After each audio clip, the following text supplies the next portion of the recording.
La paz de Cristo, cordial saludo para todos en el nombre glorioso de Jesús. Esta mañana aquí compartiendo un pensamiento de la palabra del Señor en este devocional.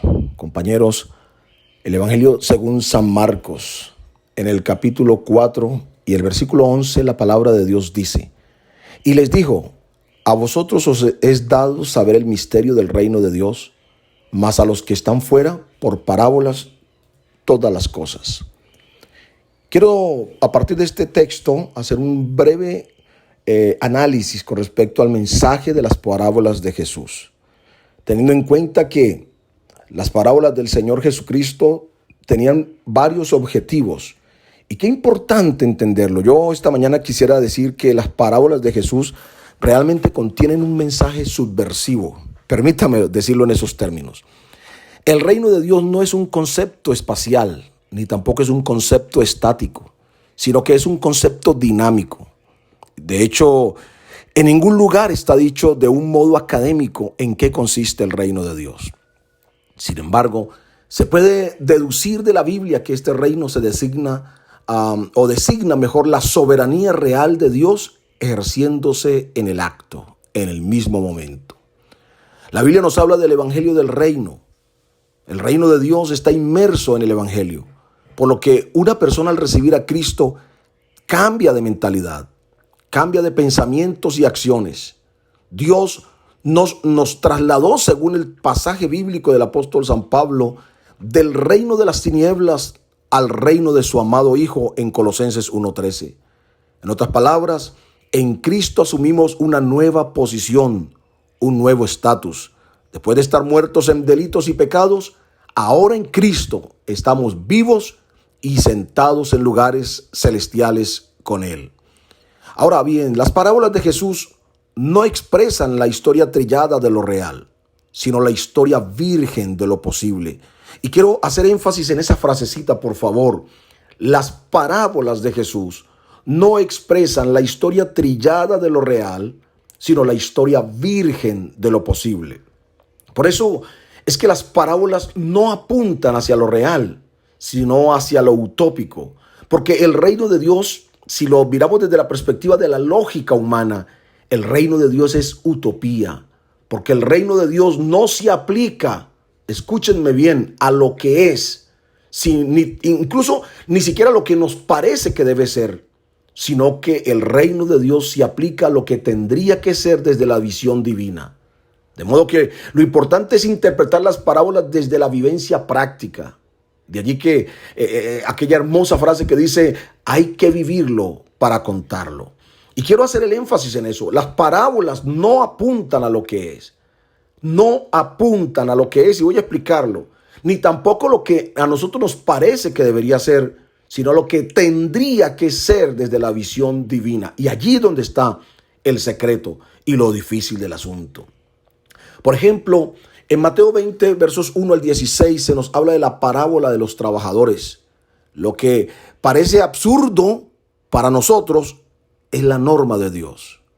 En este pasaje, los que trabajaron menos resultaron siendo alabados por su contratante. Les pagó lo mismo que a los que le hicieron el trabajo todo el día. De modo que, según el criterio del trabajo y la paga, en el principio de correspondencia entre el rendimiento y la remuneración, es lo que reclaman los que trabajaron todo el día.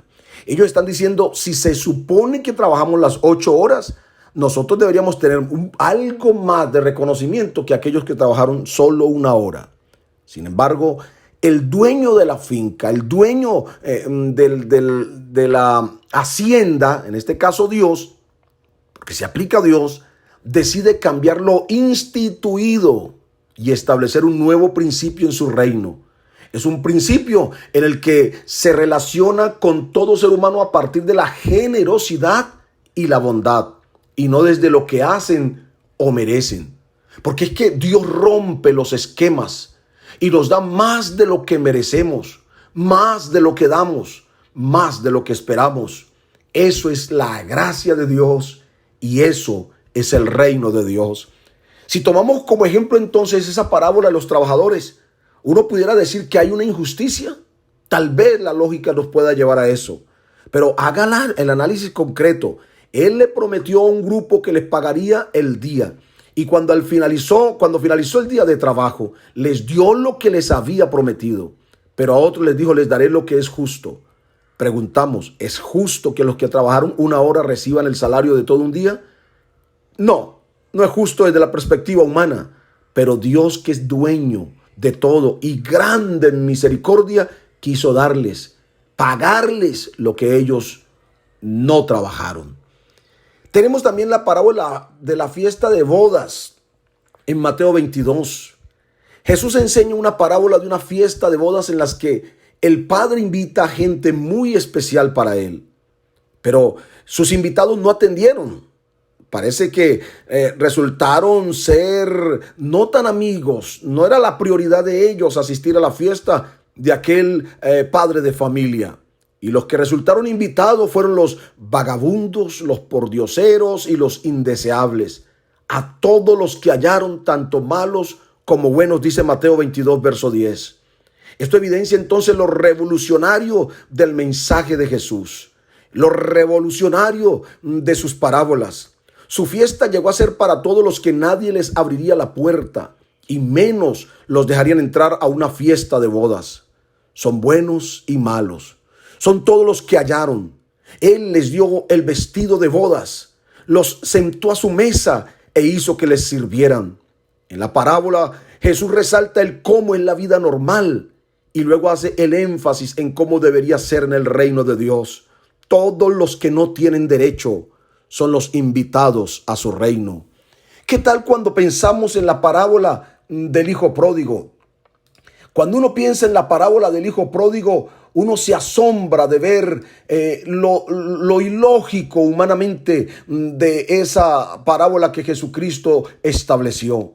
¿A quién se le ocurre que el crápula, el hijo pródigo, el que deseó la muerte de su padre para poder recibir la herencia, aquel que lo malgastó todo, a quién se le ocurre que va a ser recibido como si fuera un veterano de guerra que viene listo para ser recibido con honores?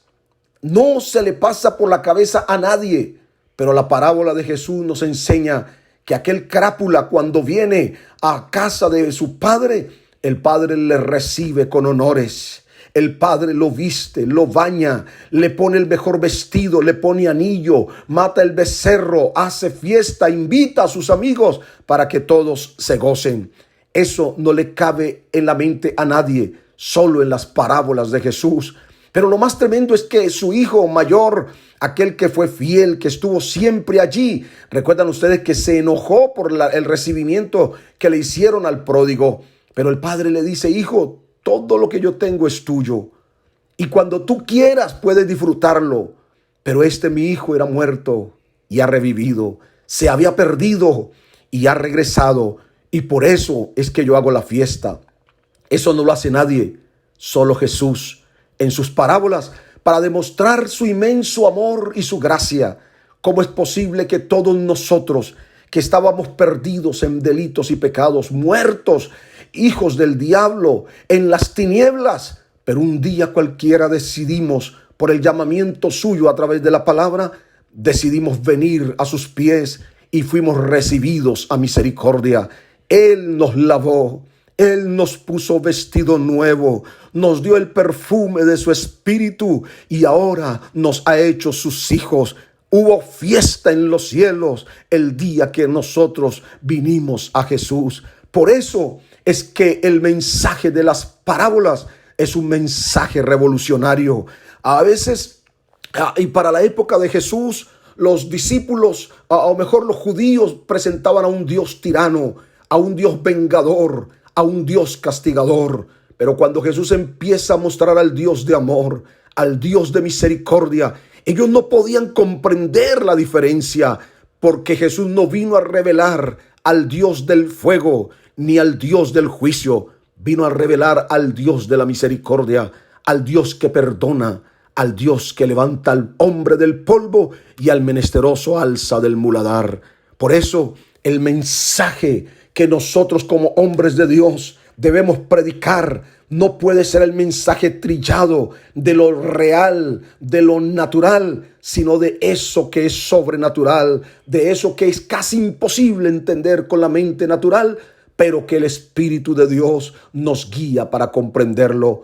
El apóstol Pablo, para terminar, dice: cosas que ojo no vio, ni oído oyó, ni ha subido en corazón de hombre, son las que Dios tiene preparadas para nosotros. Y la mayoría de los hermanos y predicadores se quedan allí, y por eso están cortos y están buscando nuevas revelaciones. Pero el pasaje continúa diciendo: pero Dios nos las reveló a nosotros por el Espíritu. Nosotros sí sabemos lo que nos espera, sí sabemos que hay más allá, sí sabemos que un día pronto vendrá el Señor y estaremos para siempre con Él. No hay nuevas revelaciones, habrá nuevos conocimientos. Podremos avanzar porque el conocimiento es progresivo, pero la revelación de Dios está clara en la palabra para nosotros. Compañeros y amigos, esperamos que Dios nos ayude y que podamos seguir mirando el reino de Dios, que es sobrenatural, pero que está entre nosotros. El Señor Jesús nos bendiga a todos y que tengamos un excelente día. Bendiciones.